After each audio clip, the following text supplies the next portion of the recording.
Peace and Pan-Africanism, peace and Pan-Africanism. Good Garvey Day to you all. Peace and Pan-Africanism, peace and Pan-Africanism. Good Garvey Day to you all. Good morning to my continental Africans. Good morning to my Asian Africans, my European Africans, my Caribbean Africans, my Australian Africans, my Central and South American Africans, my American Africans, my Pennsylvania Africans, my New York Africans, my Wisconsin Africans, California Africans, Oregon Africans, Washington Africans, DC Africans, Texas Africans, North and South Carolina Africans, Virginia Africans, Mississippi Africans, Alabama Africans, Florida Africans, and all in between. Good Garvey Day, Grand Rising, peace and Pan-Africanism. I have a short message today. My message today is to the LGBTQ American African community, but it is for everyone. It is specifically to the LGBTQ American African community, but it is for all Africans to consider, particularly here in the American racist context. I need our LGBTQ brothers and sisters to understand something.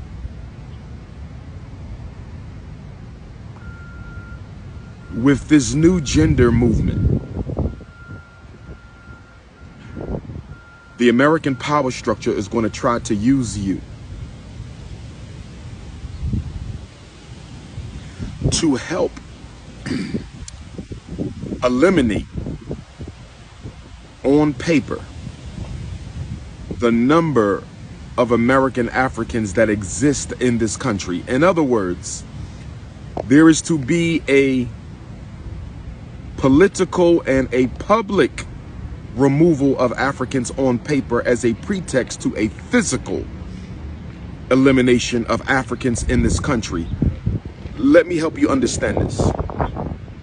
As you all know, during the past 3 censuses, the 2000 census, the 2010 census, and the 2020 census, we have seen a dwindling of the numbers of American Africans in this country on paper. We have seen the amount of American Africans in this country constantly shrink on paper. This was a strategy of the power structure to reduce the number of black people that live in this country on paper by creating alternative racial categories and identities.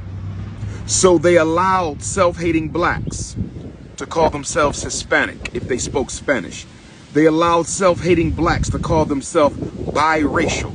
They allowed self-hating blacks to call themselves multiracial.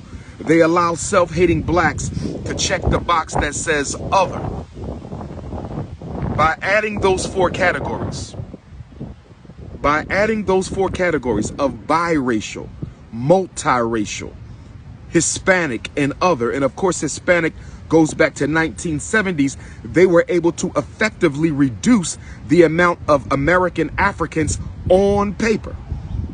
There were more of us in society, but on paper they needed to look like there were less black people than what actually existed, so they could deny any responsibility to address our concerns by claiming our numbers are not as large in certain states, certain cities, certain areas, and in America as a whole. They played the race game on us the past 3 census takings. The past 3 census, 2000, 2010, 2020, you have witnessed the disappearing of Black America. You have witnessed the disappearing of Black America. You have witnessed the disappearing of Black America through the Hispanic, biracial, multiracial, and other categories. I am now saying they're going to do the same thing with gender. They are going to do the same thing with gender. I'm hoping the LGBTQI plus brothers and sisters don't fall for the okie doke. They've already used self-hating Africans against us. Now they're going to use American, African, LGBTQ plus IA identifying folks against us. Let me explain to you how. Let me explain to you how.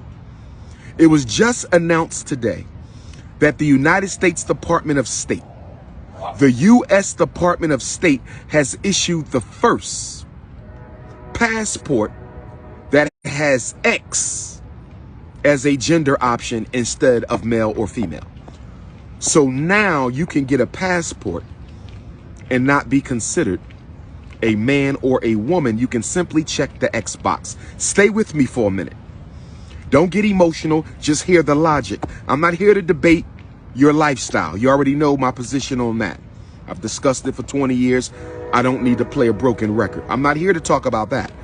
I'm here now to ask you whether or not you're going to allow your sexual orientation to be used as a weapon against your race. That's the only question. You can do whatever you want in your personal life, but publicly and politically, when it comes time to fill out the paperwork, when it comes time to fill out the census, when it comes time on paper to represent who you are you going to disidentify from the gender and race that you were assigned at birth because it will hurt your American African community? That is the question. So stay with me for a minute. Stay with me for a minute. You no longer have to say you are a man or a woman. We understand. You can say you are, what do they call it? Asexual and intersexual, trans woman, trans man. There's like 64 different genders now. There's about 64 different genders now. There's about 64 different genders. Now pay attention to how they're going to erase American Africans on paper. If a non-sexual, I'm just going to say non-sexual. If a non-sexual American African fills out paperwork saying, I am not a man, which means you're saying, I am not a black man. Stay with me. I want you to understand, overstand, and understand me. I want you to understand, overstand, and understand me. If a black trans woman, which means he was biologically a man, or asexual, or bisexual, anything other than black man or black woman, if you say that I do not identify as a black man, stay with me. You don't identify as black and you don't identify as a man. Let's say if a non-sexual black woman says, I don't identify as black and I don't identify as a woman. Do you know what you just did? Stay with me now. It's not just gender, it's gender and race. So we're dealing with Africans who don't want to be black, and we're dealing with Africans who don't want to be their God-given assigned gender at birth. It is both. It's not one or the other. They're equally harmful. The point that I'm making is when they intersect. The point that I'm making is when they intersect, they basically they will become invisible for purposes of being counted as a black man or a black woman. They will basically become invisible as a black man or a black woman. Stay with me now. It is race times gender. Race times gender. Why are you bringing this up, Dr. Umar? Because we already know they're trying to get rid of us physically. But what's going to help them get rid of us physically, if they can get rid of us politically on paper. In other words, there's 50 million American Africans in America. There's 50 million American Africans in America. There's 50 million American Africans in America. If they can get us to commit suicide on paper, if they can convince us to become invisible on paper, let's say they get 10 million of the 50 million American Africans. Let's say they get 10 million of the 50 million American Africans to disidentify from being black and disidentify from being a man or a woman. We are down to 40 million overnight. Do you understand, overstand, and understand me? Do you understand, overstand, and understand me? I'm going to say it again. There's 50 million of us right now. Let's say they can get 5 million, 10 million, 20 million American Africans to disidentify from being black and also disidentify from being a man or a woman. We have disappeared overnight. 10 million American Africans have disappeared overnight by virtue of claiming to not be black and to also claim to not be a man or a woman. We are talking about a political genocide that will happen before the physical genocide. And once they commit the political genocide, once they can get 10 million American Africans to disappear on paper, once they kill us in the real world, they don't even have to be accountable for it because we already disappeared on paper. Let me say it again. Let me say it again. If they can get 2 million, 5 million, 7 million, 10 million, 15, 20 million American Africans to disidentify from being black and disidentify from being a man or a woman on paper, we commit political genocide overnight. We become invisible. That is how you get rid of black people before you get rid of black people. That is how you get rid of black people without getting rid of black people. So what I'm saying to the LGBTQ plus IA community, it would be in the best interest of our race is if you continue on paper, if you continue to identify as a black man or a black woman, even if in your life and in your public life and in your social life, you consider yourself to be asexual or bisexual or no sexual or intersexual, that's fine.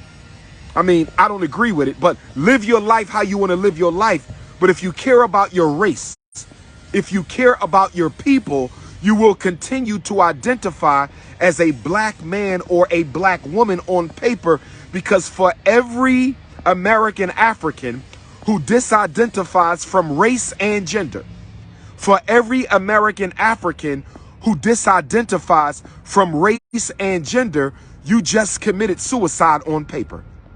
You just committed suicide on paper. This is why they're conditioning our children. This is why they're conditioning our children.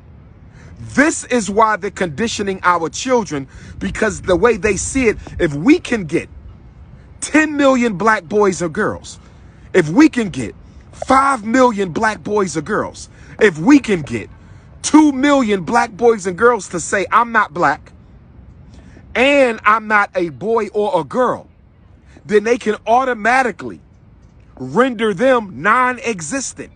They automatically render you non-existent. They automatically render you invisible. They automatically render you as an imaginary African. Now, this goes both ways, because I don't want the LGBTQIA brothers and sisters to think I'm ganging up on them. This also speaks to the self-hating Africans. Those of you who like to say you mixed race, those of you who like to say you quarter African, those of you who like to say you're multiracial and biracial and Hispanic and all this other stuff, okay? Shout out to my Latino Africans. Shout out to my Latino Africans. Shout out to my Latino Africans. But the word Hispanic is a U.S. government invention. The word Hispanic is a U.S. government invention. So when you click the Hispanic box, when you click the multiracial box, when you click the biracial box, you have just committed political suicide. You have just became invisible.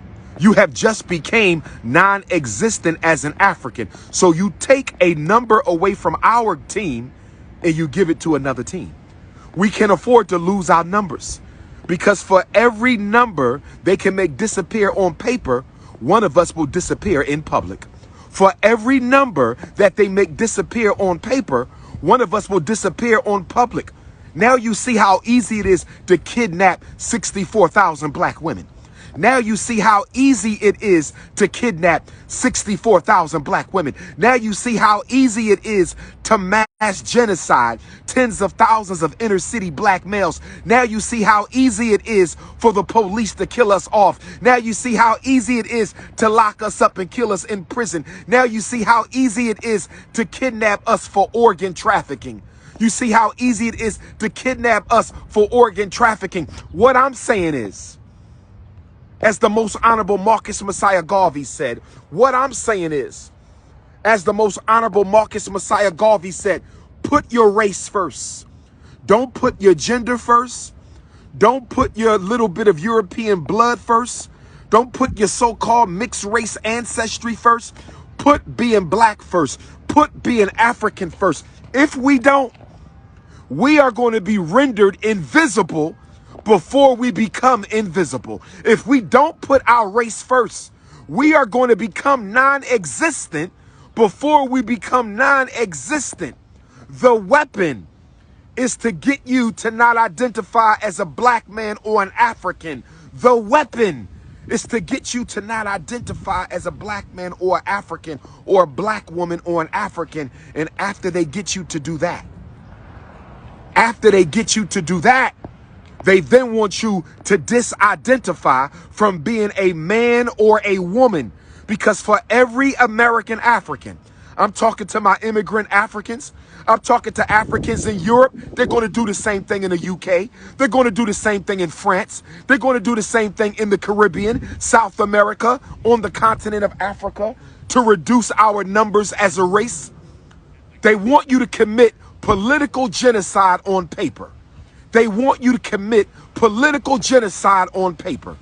They want you to commit political genocide on paper by disidentifying from being black or African, and to also disidentify from being a man or a woman. For every one of us in the world who rejects our race and rejects our God-given assigned gender at birth, we have just helped the white power structure. For every one of us who does that, we have just helped the white power structure turn us into an invisible people. You ever heard of the book by Ralph Ellison, Invisible Man? You ever heard about the book by Ralph Ellison, one about great African authors, Invisible Man?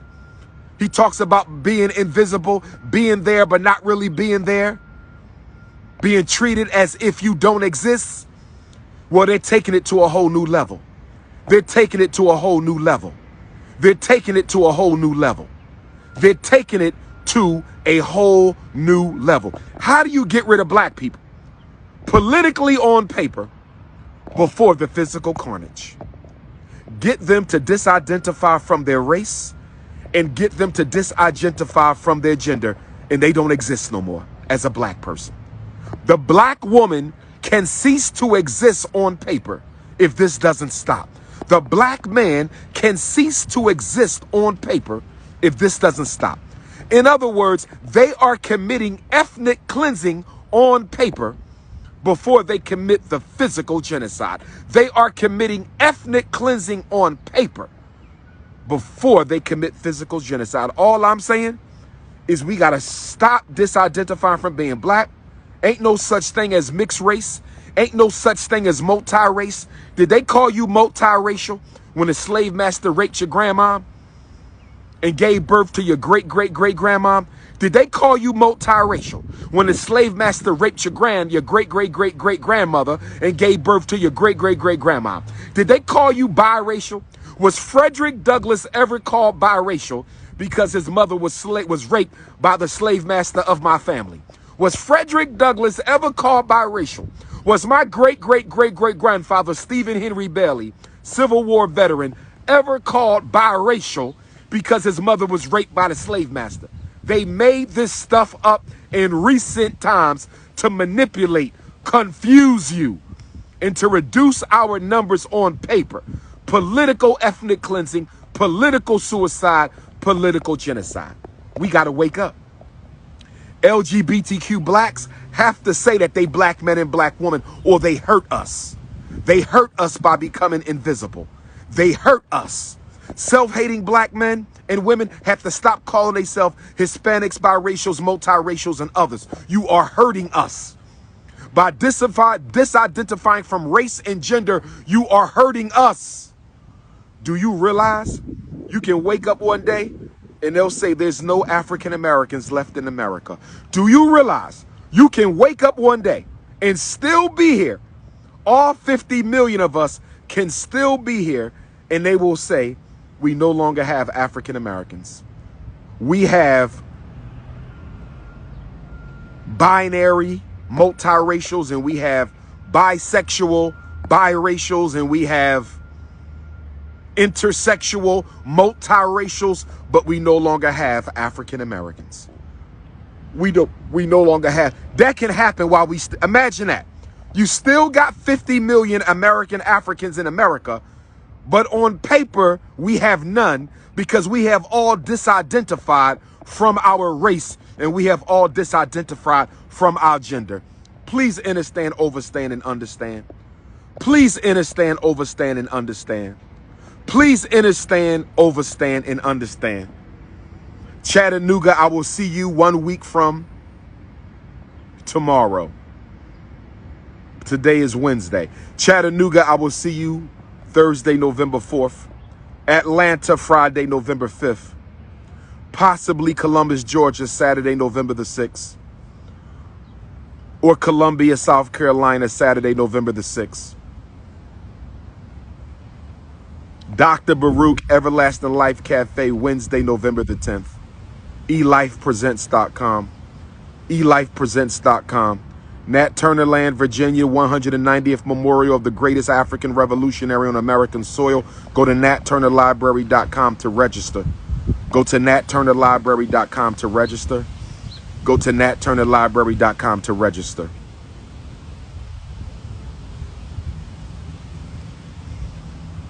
Norfolk, Virginia, Kroc Center, Friday, November the 12th. Norfolk, Virginia, Kroc Center, Friday, November the 12th. Great Blacks and Wax Museum, Sunday, November the 14th, 2 until 8, free event. Great Blacks and Wax Museum, Baltimore, Maryland, Frederick Douglass City, Harriet Tubman City. Come through. Sunday, November the 14th. South Florida, Margate, December the 4th. Minneapolis, Minnesota, December the 15th. Scottsdale, Arizona, the 17th. Hit the Cash App, $FDMG School. Hit the Cash App, $FDMG School. Hit the PayPal, paypal.me/FDMG Academy. Hit the PayPal, paypal.me/FDMG Academy. We have to wake up. There is an all-out war for African people. The global African depopulation agenda. The global African depopulation agenda is real. The global African depopulation agenda is real. If you need to reach me, 215-989-9858, 215-989-9858. The HVAC is en route to FDMG. The HVAC is en route to FDMG. The HVAC is en route to FDMG. Shout out to my donors. Shout out to my donors in Europe, the FDMG donors in Africa, FDMG donors in Canada, FDMG donors throughout the Caribbean, FDMG donors from Australia, the South Pacific, FDMG donors from Central and South America. Thank you all. I hope you all can make it to the second annual FDMG Festival. I want to see my European African donors and my continental African donors and my Central and South American African donors. I want to see my Canadian and Australian African donors, my European and Asian African donors, my Caribbean African donors on Saturday, September the 10th. On Saturday, September the 10th for the festival in the nighttime, black tie style, first annual Unapologetically African Awards. First annual Unapologetically African Awards, celebrating black excellence all over the world. This is the Prince of Pan-Africanism, intellectual Ifa Tunde, King Kong Consciousness, signing off. Chattanooga, Atlanta, Columbia or Columbus, Columbia, South Carolina or Columbus, Georgia, Columbia, South Carolina or Columbus, Georgia on Saturday, November the 7th. Everlasting Life Cafe, Capitol Heights, Maryland on the 10th. Nat Turner Land, 1111, natturnerlibrary.com. Norfolk, Virginia, Croc Center, Friday, November the 12th. Great Blacks and Wax Museum, Sunday the 14th. This is King Kong Consciousness. One love.